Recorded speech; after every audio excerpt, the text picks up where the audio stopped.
வணக்கம். நான் ராம்குமார், இந்திய சுயராஜ்ய கட்சி தலைவர். சமீபத்தில் நடிகர் கமல்ஹாசன் அவர்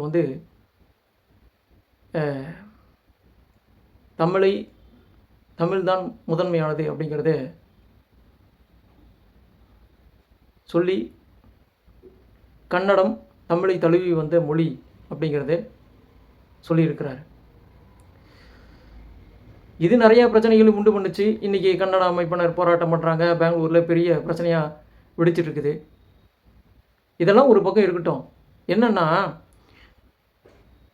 ஒரு திரைப்பட நடிகர், அவர் பல்வேறு சமூகத்தை சார்ந்த ஒரு பொதுவான மனிதர், சரிங்களா?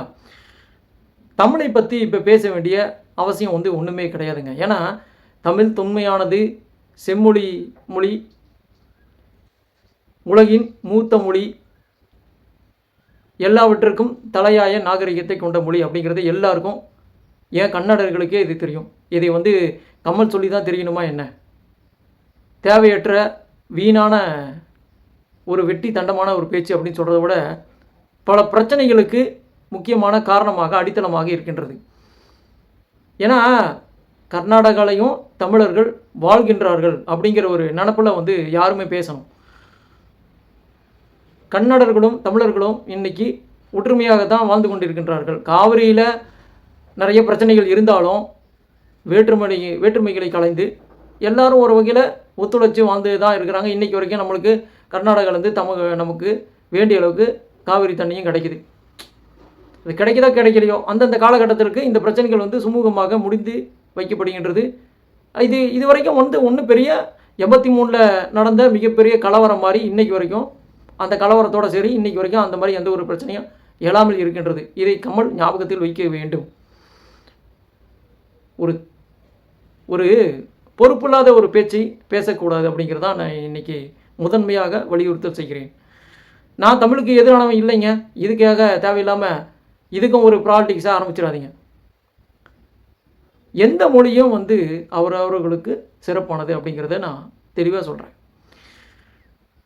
தமிழ் தொன்மையானது, மிக பழமை வாய்ந்தது, உலகத்தின் மூத்த மொழி, முதல் மொழி அப்படிங்கிறதெல்லாம் ஒரு பக்கம் இருந்தாலும், இன்றைக்கி தமிழ் மொழிக்கு சரியான வகையில் அங்கீகாரம் கிடைக்கலைங்க. இதை என்னால் உறுதியாக சொல்ல முடியும்.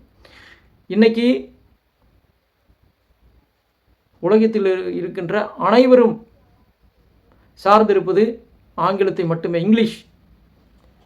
ஏன்னா இங்கிலீஷ் தான் இன்றைக்கி நம்பர் 1 அப்படிங்கிற ஒரு விஷயத்தில் இருக்குது. அதை எல்லோரும் மறந்துடக்கூடாது. ஏன்னா விஞ்ஞான மொழி, புதுசாக அந்த மொழியிலிருந்து சார்ந்தவர்கள் மட்டுமே கண்டுபிடிச்சிட்டு கடைபிடிச்சிட்டு அதை அனுபவித்து கொண்டு இன்று வரையில் வாழ்ந்து கொண்டிருக்கின்றோம். இதை யாரும் மறுத்துவிட முடியாது. தமிழை சார்ந்தவர்கள், தமிழுக்காக குரல் கொடுப்பவர்கள் தமிழுக்காக என்ன சாதித்தார்கள் அப்படிங்கிற ஒரு மிகப்பெரிய கேள்வி எனக்குள்ளே எழுந்ததுங்க. அதனால தான் இந்த வீடியோ போடுறேன்.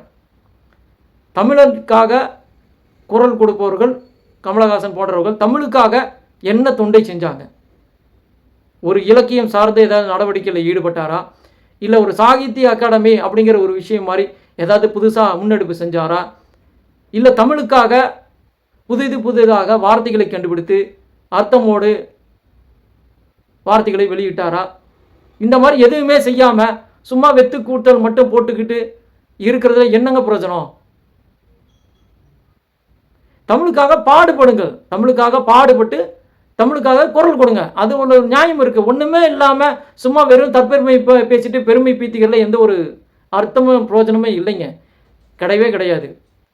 எனவே இதே சம்பந்தமாக பேசப்படுகின்றவர்கள் இனிமேல் திருத்திக் கொள்ள வேண்டியதை நான் இதன் மூலம் சொல்லிக்கொள்ள விரும்புகின்றேன்.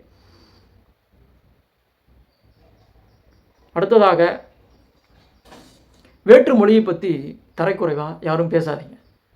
தமிழ் மொழி உயர்ந்த மொழி, அது கரெக்டு, எல்லாருக்கும் தெரியும், எல்லாரும் விளங்கி கொண்டிருக்கின்றார்கள்.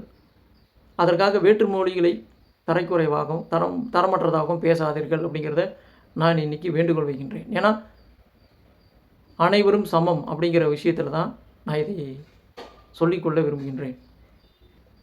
உங்களுடைய சுயநலத்திற்காகவும், உங்களுடைய வியாபாரத்திற்காகவும், உங்களுடைய வசதிக்காகவும், உங்களுடைய தன்னலத்திற்காகவும் அடுத்த மொழியினரை வேற்று மனிதர்களை பிரிவினை பேசாதீங்க. இது ஒரு பிரிவினை சார்ந்தது.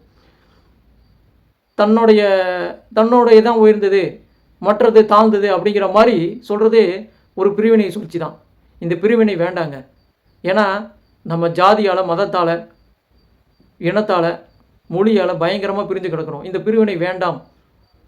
நம்ம எல்லோரும் ஒன்றாக இருந்து நிறைய சாதிப்போம் அப்படிங்கிறது இதன் மூலம் நிறைய சாதிக்கலாம். அவ்வளோதான் நான் சொல்கிறேன்.